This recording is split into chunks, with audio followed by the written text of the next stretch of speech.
Budweiser's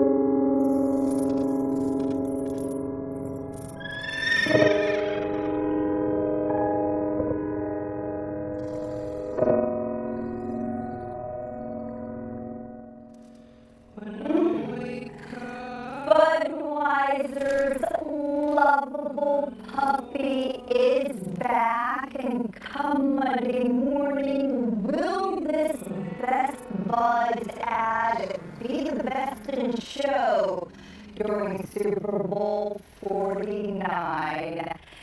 Hello everyone, I'm Elizabeth Hurt in New York, and that ad already soaring to more than 11 million views online.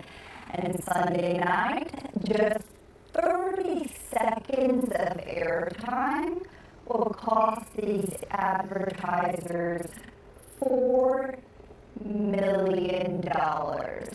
So which brands will be spot on? And here to talk more about these ads, Sam Thielman, staff writer for Adweek, and Peter Shankman, brand strategist and author. Thank you so much for joining us today. And we had some chance to talk briefly about some of these ads, but actually, I have to be honest. Yesterday, I was given a heads up I was doing this segment, so I researched online.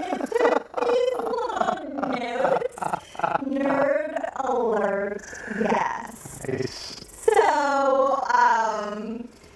it was fascinating to read about, though. I mean, I was honest. I did not get a chance to see all of the ads.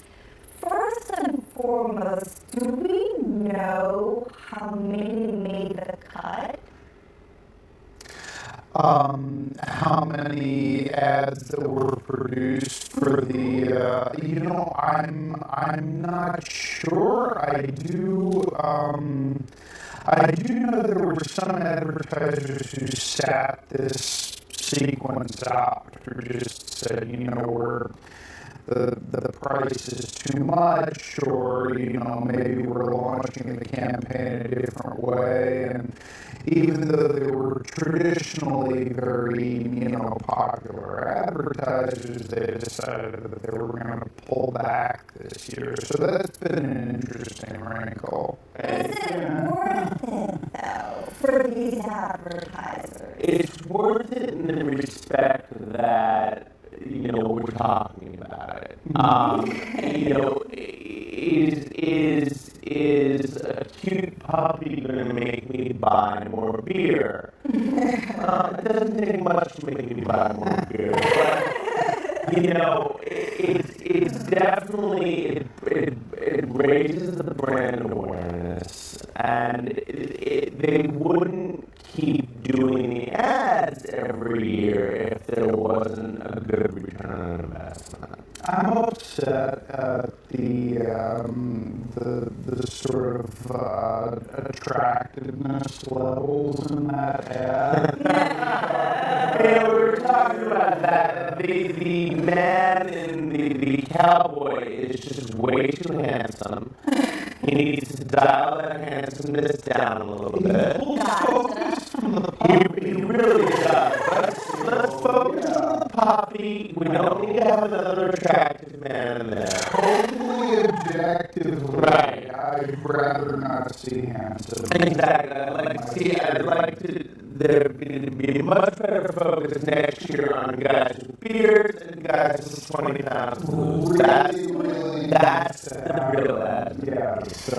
And as I told you, I did my homework, and these ads, you briefly touched upon it. They're not just limited to TV. Now in this digital age, I read that a lot of people, Facebook, Twitter, jumping in on this real-time, rolling out these real-time ads. I mean, is it, what value does it have for, I imagine any exposure is good. Well, any exposure, yeah, well, you pour so much into making these ads in the first place. I mean, as you were saying earlier, the production for these is also fairly costly.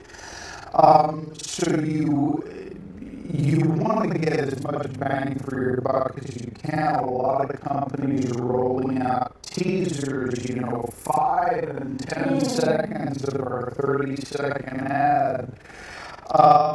It's to the point where there are previews for the previews now, and that's,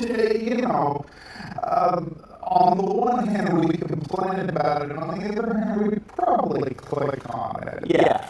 But what I think is so funny is you go to YouTube to watch the commercials, and you have to watch the commercial to watch the commercial. If you ever told me 20 years ago that if you watch a commercial to watch a commercial, you were crazy. I never thought about that. Yeah. Oh my gosh. Well, you brought up the tease. Great segue. From what I understand, this is a season, a tale of the tease, where some big sponsors, they're staying quiet. Yeah. And first tell me who they are and why that's happening. Well, you have to distinguish yourself, I think, from the herd in this case, and there's so much emphasis on what the creative looks like, and is it controversial, is it not controversial? That I think it's. I think in order to sort of stand out from the herd, you have to say, I'm doing something different. And the last couple of years, we've seen a ramp up of clients saying, we're going to show our ad before the bowl. So now you can kind of separate yourself by saying, we're not going to show it, but we're going to show you just a little bit, or a making of, or just like a couple of seconds. Yeah. And they also do that because after a while, if everyone's going, what was the quote? No one goes there because it's too popular, it's too crowded, right? So, if everyone's doing it, let's do something. Yeah. Wow. So what are some of those? You said Coca-Cola. Pepsi aren't doing anything this year. Yeah, I believe they're staying out of the game completely. I think I feel like Bud definitely released its full ad online, but they did put out like a few little sort of run-up spots. Maybe you'll be able to see this. I'm excited to see what's going to happen in terms of sort of live event, in terms of when the Warriors dunk in the dark. Curious to see what's going to happen in real time, what brands are going to do. Because every year, brands have to one-up themselves. I guarantee you this year, no one in any brand capacity, in any major company, is not working. They're all watching the Super Bowl in the office, the fingers on the button going, what can we do? What can we do? What can we do in real time? And there are going to be a lot of failures there. but there might be one or two good pull-ups. Well, and the risk-reward ratio is so much in your favor as an advertiser there. You don't have to pay for airtime. You don't have to pay for creative beyond your staff members' salaries. If somebody comes up with a great joke in the middle of the game, suddenly you have as much viral lift as you would get from, a great YouTube ad or maybe even a TV spot. Yeah.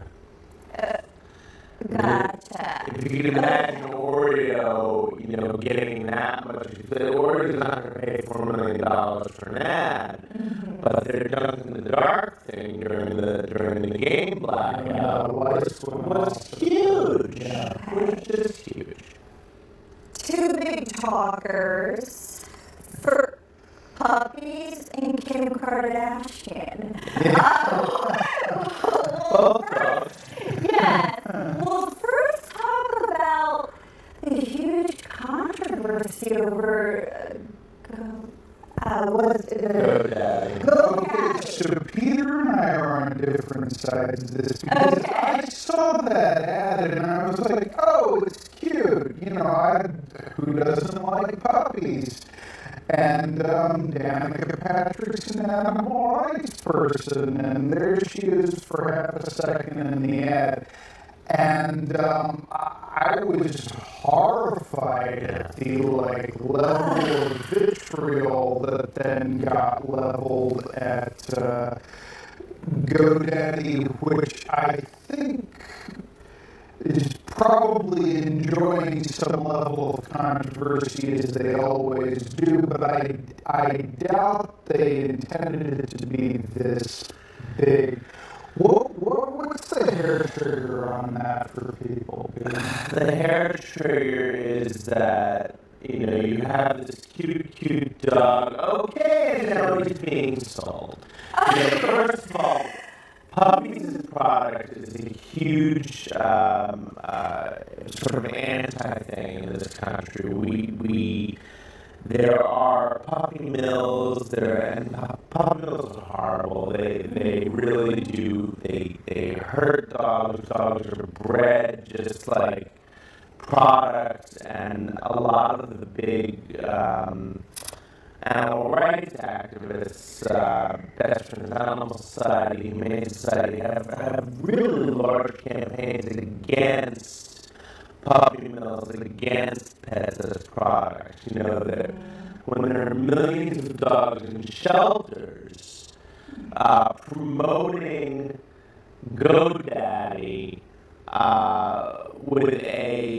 by saying, hey, we'll build you a website so you can sell puppies as products, probably not the smartest thing to do, but I'm not surprised at all. This is the company that was helmed by a former CEO that used to shoot elephants for fun. So I'm not really surprised in the slightest they do something like this. They're not known as the most classy company out there. Well, they're exploiting people. Congratulations. They're not exploiting people. They moved on to animals. Good for them. And speaking of classy, or perhaps not, Kim Kardashian. I like that. I do too. For her to just go and not and finally make